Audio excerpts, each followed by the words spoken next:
Bonjour, aujourd'hui j'aimerais vous parler d'une des boissons les plus consommées en France et dans le monde, c'est bien sûr le café. Le café, qu'est-ce qu'on trouve d'intéressant d'un point de vue nutritionnel dans cette boisson? Quelles sont ses vertus pour la santé? Quelles sont ses limites?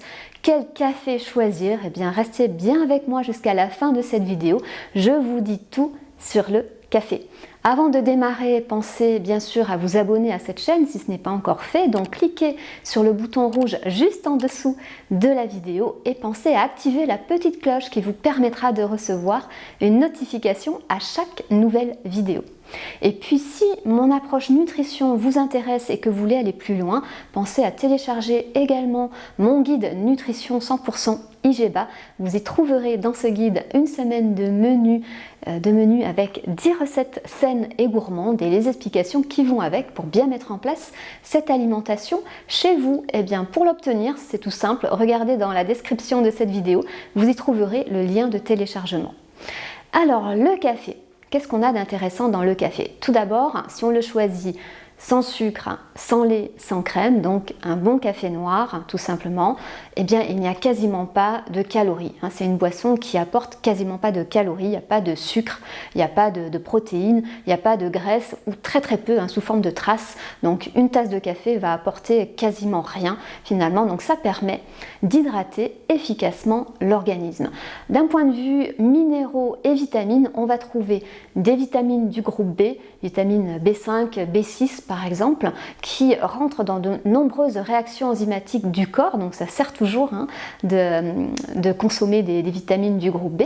Et puis d'un point de vue minéraux et oligo-éléments, on va trouver surtout du potassium et puis un petit peu de magnésium, un petit peu de cuivre, un petit peu de zinc. Ce sont des oligo-éléments qui ont également leur rôle dans l'organisme. Donc avant tout, c'est une boisson finalement qui ressemble à l'eau, c'est presque de l'eau chaude aromatisée avec un petit peu de vitamines, un petit peu de minéraux et un petit peu d'oligo-éléments. Alors, est-ce qu'on hydrate bien son corps avec du café? C'est vrai que le café a un effet diurétique. Diurétique, ça veut dire que quand on boit du café, eh bien, on va activer un des organes de l'élimination qui est le rein, tout simplement. Et c'est vrai que ça fait uriner. Alors, il y a des personnes qui disent que ça déshydrate parce qu'effectivement, on urine davantage. Alors, il y a des études qui ont été réalisées et qui montrent que boire du café par rapport à boire de l'eau, ça ne va pas déshydrater plus que quand on boit de l'eau. Donc il n'y a pas de risque de déshydratation avec le café, je vous rassure, sauf si vraiment vous avez un problème, peut-être que vous avez déjà eu des problèmes de déshydratation parce que vous prenez des diurétiques pour un problème de santé particulier. Donc dans ce cas-là, oui, il faudra peut-être faire attention et demander à votre médecin quelle quantité de café vous pouvez boire chaque jour. Mais dans les cas classiques, normaux, sans aucune pathologie, le café ne déshydrate pas. C'est vrai qu'il facilite l'élimination, l'élimination rénale, mais sans aller jusqu'à la déshydratation. Alors, qu'est-ce qu'on trouve dans le café? Bien sûr, on trouve la fameuse caféine. La caféine, donc c'est une molécule qui a la particularité d'être un stimulant cérébral, tout d'abord. Ça va augmenter la vigilance, ça augmente la concentration, ça augmente l'attention. Donc c'est vrai que ça a un effet positif pour ça. Le problème, c'est qu'il y a un côté un petit peu addictif. Il y a certaines personnes qui ne peuvent pas démarrer leur journée sans boire leur café parce qu'elles ont l'impression qu'elles ne vont pas se réveiller normalement. Donc peut-être que quand on en arrive là, à ce stade de petite addiction au café, il faudra faire un effort de désintoxication, si on peut parler ainsi.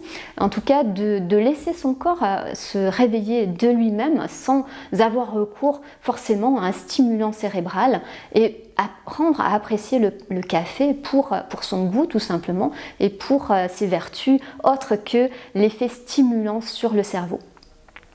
Donc la caféine, ça a quand même un effet positif, je vous ai dit, donc pour augmenter l'attention, la vigilance, la concentration.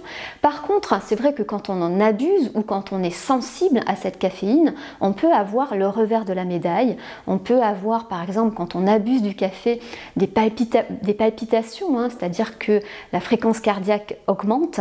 Et ça, c'est vrai que ça peut être un effet négatif. Donc il faut voir avec votre médecin si vous avez des problèmes cardiaques. Est-ce que vous pouvez boire du café et en quelle quantité, quelle dose ne pas dépasser pour ne pas avoir cet effet sur l'effet palpitation, hein, l'effet augmentation du rythme cardiaque.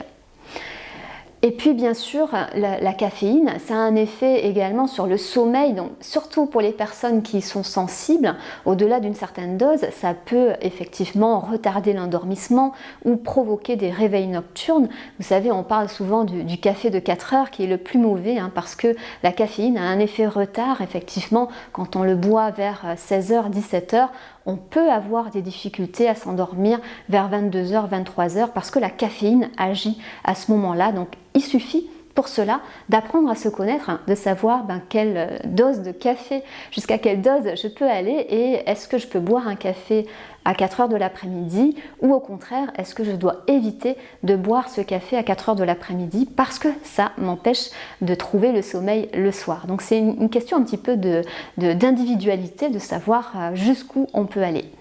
Donc, café, une boisson très pauvre en calories avec finalement très peu d'apport nutritionnel, hein, quelques vitamines, quelques minéraux, quelques oligo-éléments, apport de caféine, donc avec des effets positifs et un petit peu négatifs dans certains cas. Donc un effet diurétique, un effet un petit peu aussi laxatif, hein, vous l'avez remarqué, quand on boit du café, on a tendance à aller aux toilettes plus facilement après, donc c'est vraiment l'effet laxatif de la caféine. Et puis qu'est-ce qu'on a également dans le café? On a des composés antioxydants et c'est ça qui est intéressant également dans le café, comme dans le thé, hein. Peut-être que je ferai également une vidéo sur le thé parce qu'il y a aussi plein de choses intéressantes dans le thé. Mais dans le café, on trouve des composés antioxydants qui vont donc lutter contre les fameux radicaux libres dans l'organisme, les radicaux libres qui sont responsables de l'oxydation accélérée de l'organisme. Et donc ces antioxydants, ils vont bloquer un petit peu l'action de ces radicaux libres et lutter contre le vieillissement prématuré de l'organisme et ainsi protéger l'organisme de certaines maladies, dont les fameuses maladies cardiovasculaires. Donc il y a des études qui montrent vraiment la protection cardiovasculaire grâce à la consommation de café, la consommation quotidienne de café. D'autres études par contre montrent que la consommation de café peut augmenter par exemple le taux de mauvais cholestérol.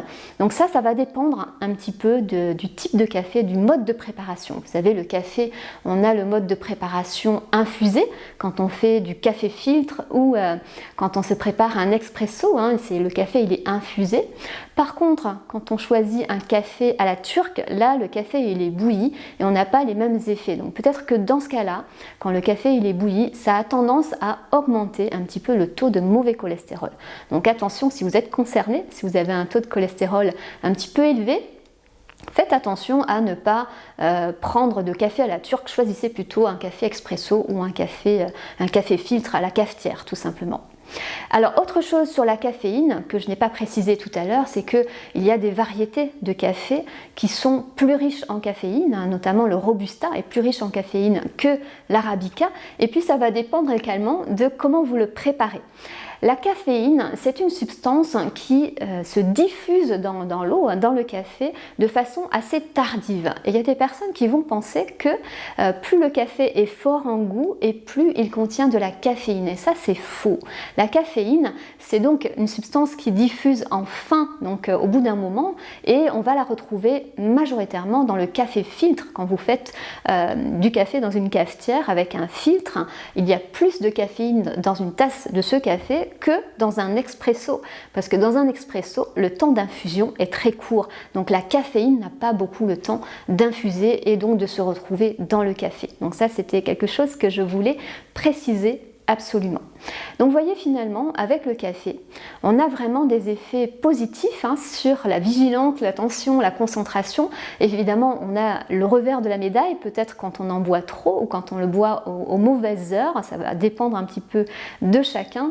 Donc quelle quantité finalement est-ce que on peut boire de café? Je pense qu'une dose raisonnable, ce serait peut-être 2 à 3 cafés par jour, ce qui permet quand même de se faire plaisir avec un bon café.